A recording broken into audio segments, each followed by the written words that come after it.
اما بعد فاعوذ باللہ من الشیطان الرجیم بسم اللہ الرحمن الرحیم احل لکم لیلۃ الصیام الرفث الی نسائکم ہن لباس لکم وانتم لباس لہن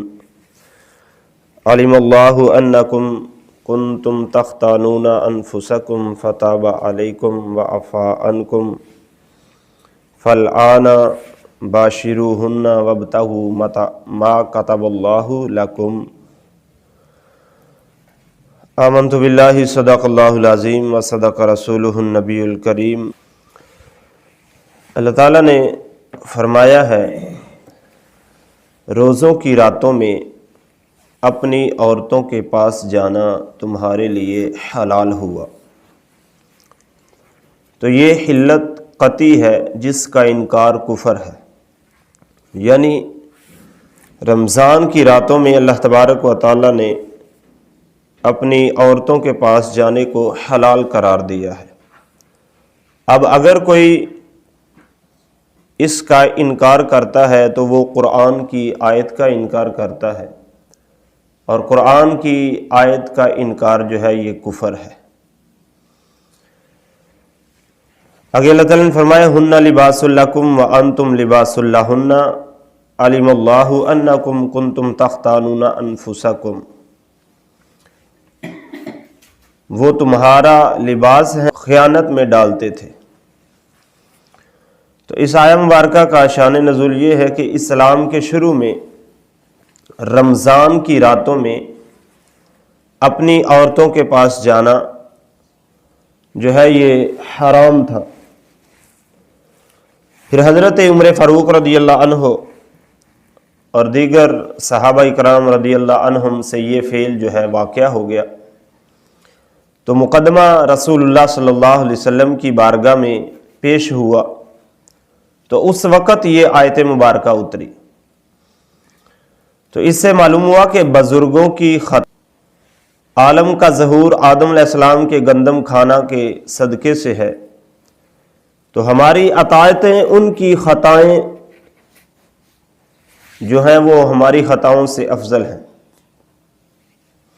خیال ہے کہ یہاں خیانت سے مراد غلطی، لغزش، خطا ہے، نہ کہ وہ گناہ جو کبیرہ ہو، جیسے انبیاء کرام کی خطا کو قرآن میں ظلم فرمایا گیا۔ تو اب دیکھیے کہ حضرت فاروق اعظم یا دیگر صحابہ اکرام سے بظاہر تو یہ جو ہے یہ خطا ہوئی تھی، لغزش ہوئی تھی، لیکن اللہ تبارک و تعالی جل شانہ نے ان کی خطا کو مد نظر رکھتے ہوئے ہمیں آسانی پیدا فرما دی،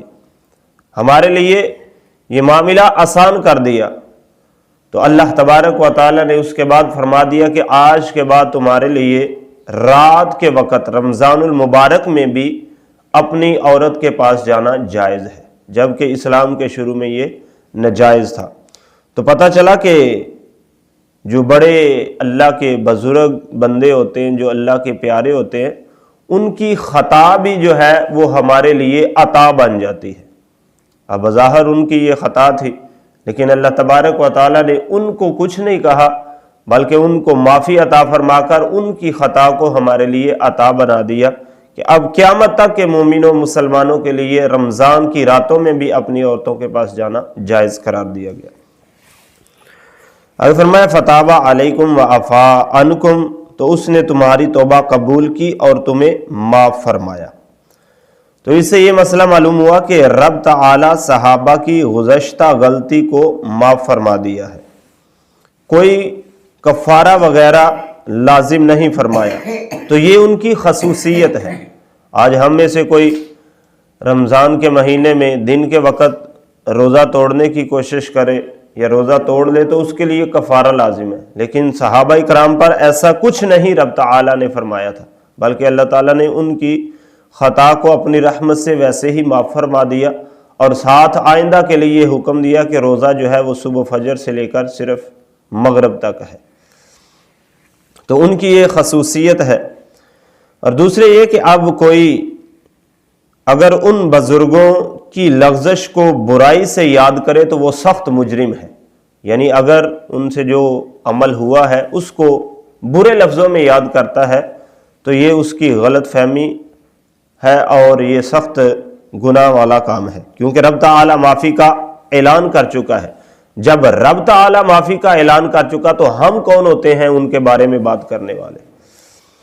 آگے اللہ تعالیٰ نے فرمایا فَالْآنَ بَاشِرُوهُنَّ وَابْتَغُوا مَا كَتَبَ اللَّهُ لَكُمْ،